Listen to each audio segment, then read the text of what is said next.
जलीय जीव नष्ट हो गए थे, उस समय तमाम प्रश्न खड़े होते थे। और आज मैं कह सकता हूं, महाकुंभ की सफलता नमामि गंगे की सफलता को प्रदर्शित करता है। प्रधानमंत्री जी ने 2014 में जो सपना देखा था गंगा मैया के लिए, आज महाकुंभ की सफलता उसके साथ जुड़ करके और नई ऊंचाइयों तक उसे पहुंचाई है। गंगा नदी में अब फिर से जलीय जीव दिखाई देने लग गए हैं, डॉल्फिन फिर से दिखाई दे रही है। अब अविरल और निर्मल गंगा के दर्शन हमें हो रहे हैं। यह अपनी विरासत के प्रति हमारे अंतःकरण को प्रस्तुत करता है। अगर विरासत और विकास की जिसने भारत की परिकल्पना को मोदी जी ने हम सबको दिया है, आज उसका साकार स्वरूप हम सबको हर एक स्तर पर देखने को मिल रहा है। यह वही स्वरूप है जो नए भारत के रूप में हम सबको आगे बढ़ने के लिए प्रेरित कर रहा है। और बिठूर महोत्सव उसी श्रृंखला का एक महत्वपूर्ण कड़ी बनने जा रही है। यहां पर पौराणिक काल से लेकर के और अर्वाचीन काल तक नए भारत के निर्माण की कड़ी को आगे बढ़ाते हुए आज यही कानपुर मां गंगा के सानिध्य में आगे बढ़ रहा है।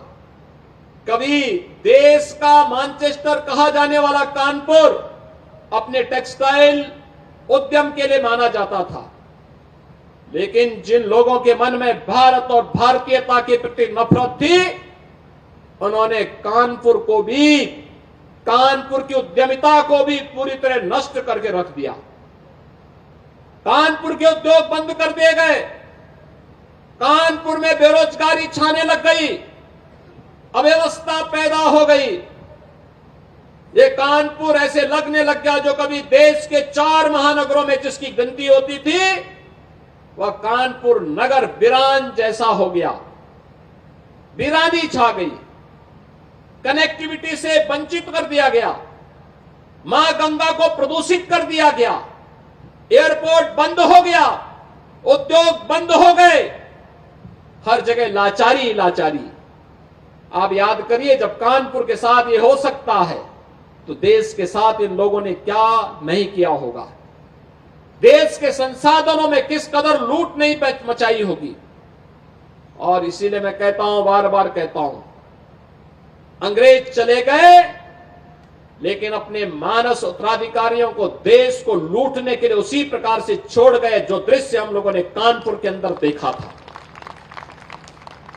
आपने पिछले 10 वर्ष में बदलते हुए कानपुर को देखा है।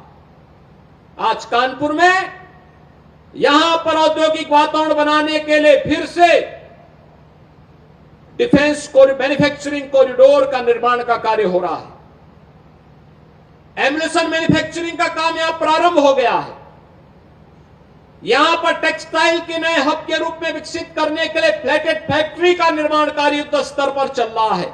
अगले 2-3 महीने के अंदर रेडीमेड गारमेंट के एक नए केंद्र के रूप में कानपुर फिर से विकसित होने जा रहा है। यह कानपुर फिर से एयर कनेक्टिविटी के साथ जुड़ चुका है। वंदे भारत ट्रेन की सुविधाएं कानपुर से दिल्ली के बीच, अन्य नगरों के बीच फिर से प्रारंभ हो चुकी है। और रोड कनेक्टिविटी के लिए तो कहना ही क्या है।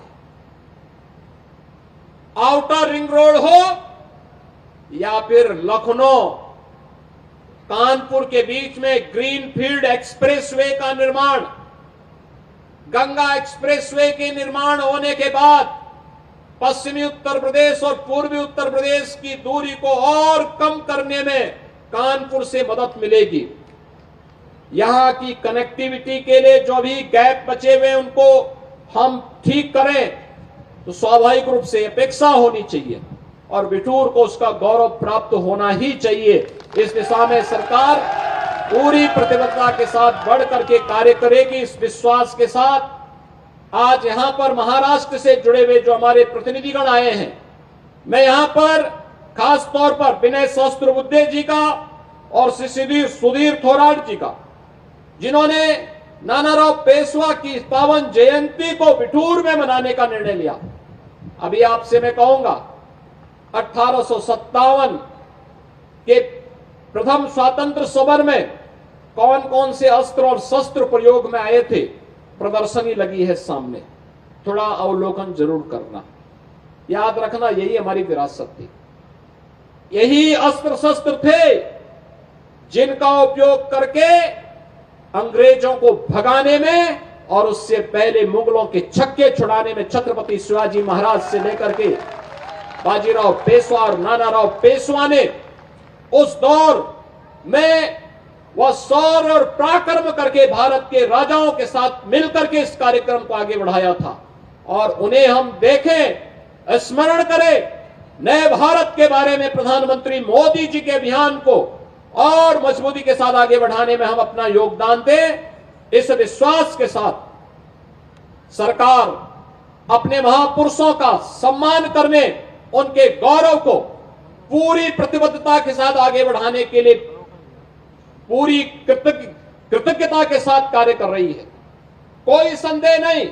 और मैं फिर इस बात को कहता हूं कि महापुरुषों का, देश के स्वाधीनता संग्राम सेनानियों का जो सम्मान नहीं कर सकता, उस व्यक्ति के लिए और उस कौम के लिए कोई जगह नहीं हो सकती, उसके लिए कोई जगह नहीं हो सकती। जो लोग आक्रांता थे, जिन लोगों ने भारत की आस्था पर प्रहार किया, जिन लोगों को भारत और भारतीयता से नफरत थी, जो भारत की बहन बेटियों की इज्जत पे हाथ डालते थे, जिन्होंने भारत की सनातन संस्कृति को रौंदने का कार्य किया था, जो आक्रांता बनकर के भारत की आस्था को कुचल रहे थे, वे भारत के लिए कभी आदर्श नहीं हो सकते, भारत के नागरिकों के लिए कभी आदर्श नहीं हो सकते।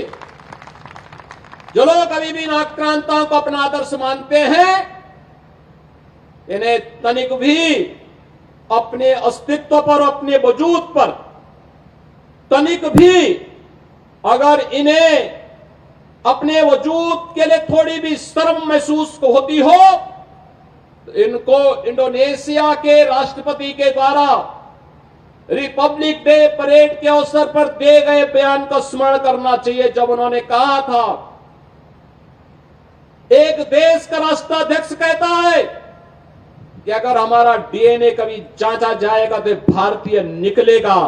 इंडोनेशिया दुनिया का सबसे बड़ा मुस्लिम बाहुल्य देश है, और उनका यह बयान भारत के अंदर विदेशी आक्रांताओं को अपना आदर्श मानने वाले लोगों की आंखों को खोलने वाला होना चाहिए। मैं विश्वास करता हूं इस बयान के बाद वे लोग भी छत्रपति शिवाजी महाराज, महाराणा प्रताप, गुरु गोविंद सिंह जी महाराज और भारत के इन महान योद्धाओं के बारे में, महान क्रांतिकारियों के बारे में श्रद्धा का भाव रखेंगे और भारत को एक भारत श्रेष्ठ भारत बनाने में अपना योगदान देंगे। मैं एक बार फिर से बिठूर महोत्सव के लिए शिवजीत सिंह सांगा और उनकी पूरी टीम को हृदय से बधाई देता हूं, आगत अतिथियों का स्वागत करता हूं, नानाराव पेशवा जी को